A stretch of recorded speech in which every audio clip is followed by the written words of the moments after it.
जिनसी बेराहरवी और फहश मवाद के तबादले। पाकिस्तान में टिकटॉक ऐप पर पाबंदी आयद कर दी गई। सिंध हुकूमत ने टिकटॉक मुअत्तल करने का हुक्म दे दिया। दरख्वास्त गुजार के वकील का कहना था कि टिकटॉक चलाने वालों को फहश मवाद न चलाने का कहा गया, लेकिन बेहतरी नहीं हुई। PTA से भी शिकायत की, लेकिन जवाब नहीं मिला।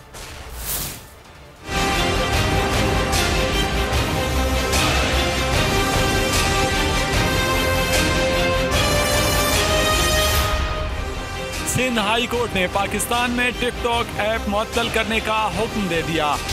सिंध हाई कोर्ट में टिकटॉक पर पाबंदी से मुताल्लिक दरख्वास्त पर अदालत का फैसला। वकील दरख्वास्त गुजार बैरिस्टर असद अशफाक ने कहा कि टिकटॉक चलाने वालों को फहाश मवाद न चलाने को कहा गया, लेकिन बेहतरी नहीं हुई। PTA से भी शिकायत की, लेकिन जवाब नहीं मिला।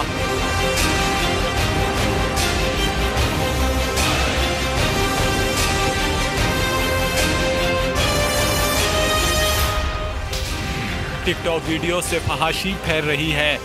ऐसी वीडियो चलाई जाती हैं जो मुल्की सकाफत और मजहबी असूलों के खिलाफ हैं।